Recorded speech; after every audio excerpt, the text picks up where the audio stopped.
quando a gente fala do mundo de assessoria, né, já entrando nessa parte aonde a inteligência artificial pode ajudar, né, ah, existe muito pensamento disso, como que hoje o mercado consegue dar um monte de informações que a inteligência artificial pode pensar como opções. Hoje a gente não tem uma legislação que permite usar a decisão de uma inteligência artificial, mas como ferramenta de estudo ela é sempre válida. E aí, mais uma preocupação para os assessores, né? Para o Sim. próprio Maroc aqui, ver se ele vai virar jornalista ou fazer alguma outra atividade. Mas se o mundo de assessoria ainda é um mundo onde as pessoas vão fazer diferença, como é que você enxerga que de fato vai ser usado como uma ferramenta, como a gente falou anteriormente, ou pode ter alguma preocupação desse mundo também precisar do auxílio social aí que a gente falou, em função dessa atividade específica? É uma pergunta bem polêmica, inclusive. Não, eu vejo que, assim, como eu vim aqui, eu pensei um pouco sobre, né, no mundo financeiro. Eu acho que tem muita coisa de compliance que a inteligência artificial pode ajudar muito, Uhum. né? Inclusive para evitar, assim, às vezes a gente vê algumas crises que são facilmente evitáveis se o controle tivesse sido melhor, né? Então acho que começa por aí, né? Uhum. Então toda essa parte de compliance, risco, tudo isso aí a gente acho que a inteligência artificial vai trazer soluções e já está trazendo e é um ganho muito grande. Outra coisa é conseguir analisar muitos cenários, né? Acho que para tanto os cenários macroeconômicos, microeconômicos, a empresa, o balanço, tem muita coisa para tu falar sobre um ativo. Então, acho que tu transformando os assessores em super assessores, tu consegue isso, né?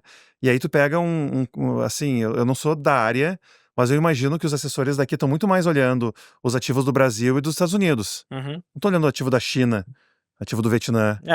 Pontuais, né? Assim, o mercado é relevante, Europa e China são polos importantes, mas o que define muito é Estados Unidos, enfim, os efeitos pra gente, e o Brasil, o que acontece aqui que também afeta, né? Então acaba mais Agora limitado a imagina isso. grandes modelos que pode ver oportunidades em muitas outras economias que eventualmente a Sora que nem tá olhando. Então eu acho que ele vai ter mais poder sobre o universo dele, ele vai ter um universo muito maior também de atuação, na minha visão, assim, chutando, né? Sim, sim. Mas é interessante fazer essa correlação e entender o conceito do super assessor, né? Um assessor altamente atualizado, que está acompanhando as tendências, que tem ferramentas, né? E a gente é suspeito de falar porque é um escritório muito voltado a esse desenvolvimento de planejamento das pessoas. E com a tecnologia muito próxima sempre, Muito né? próxima, né? Muito investimento em tecnologia. Então, assim, é muito interessante ver dessa forma, até porque a gente tem que lembrar que muitas das decisões que as pessoas fazem de investimento tem um viés psicológico absurdo, na grande parte, quando a gente fala de psicologia financeira. Sim. Então, a relação das pessoas, para mim, ela é fundamental nisso e conseguir enxergar que a tecnologia ou a inteligência artificial, ela é uma ferramenta para isso, né? Se a gente for falar de conceitos teóricos e até mesmo de livros escritos, né, que fala sobre as decisões financeiras, muito atrelado a viés, né, que a pessoa tem, enfim, são N vieses, né, que existem para isso.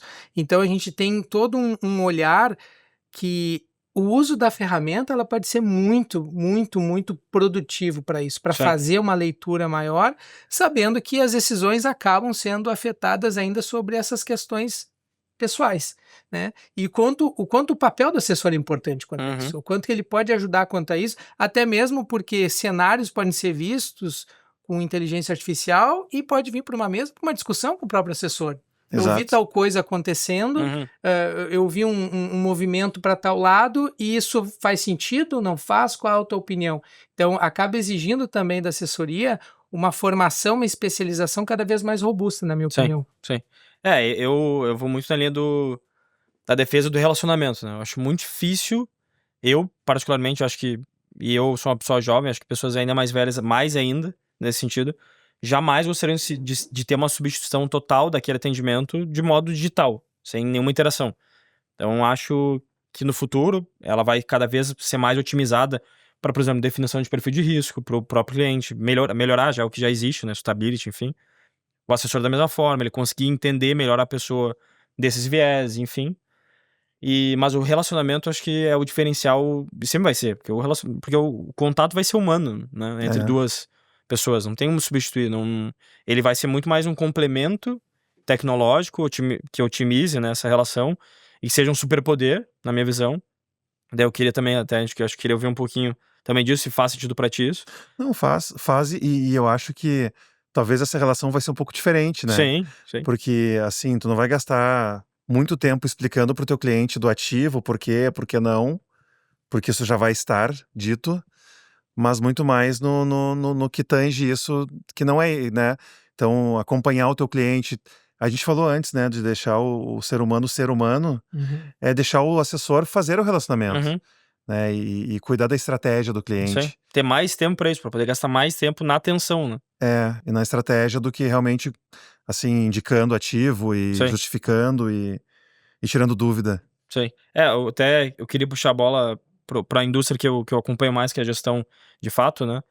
E isso já existe desde os anos 80 lá nos Estados Unidos, com maiores nomes é o Jim Simons, que, enfim, fundou uma gestora focada, a Renaissance Technologies. Foi um fundo que foi um dos mais rentáveis quantitativamente operando, então já usando, né, algum tipo de inteligência por trás para analisar a bolsa e tomar decisões mais rápidas, né? Aqui no Brasil a gente tem gestoras, o mercado ainda é bem menor do que lá nos Estados Unidos. Lá nos Estados Unidos hoje é boa parte de gestão passiva, né? São mercados já mais de, enfim, compra de índices e coisas mais passivas, mas a indústria quant ela é muito maior que a discricionária, né? Que é um gestor por trás, analisando o cenário, que aqui ainda impera mais isso, né? Mas aqui já tem gestoras grandes, Giant Steps, Cadima, Murano, enfim, são gestoras brasileiras que já fazem isso. E até a gente tava falando de operar mercado, né? Por exemplo, a Giant, um dos fundos, o flagship da casa, o fundo principal lá, ele faz envio de mais de 25 mil, 30 mil ordens por dia, operando muitos mercados ao redor do mundo, em todos os aspectos, né? Moedas, juros, bolsa de valores, renda fixa em geral, enfim.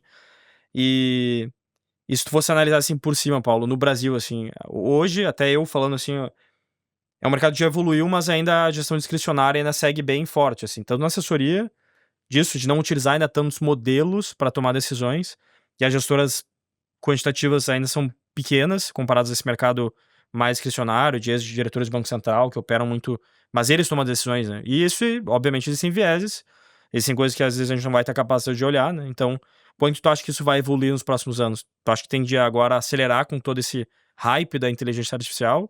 Ou ainda vai demorar muito, assim, na tua visão, que tu, como investidor aqui, fora, enfim, consegue ter de percepção? Eu acho que vai ser muito rápido. Eu acho que em 5 anos a gente vai ver uma economia bem diferente, assim. Sim. Eu acho que dessa vez a coisa não tem mais volta. E E só vai acelerar ainda eu acho, mais rápido e mais. eu acho.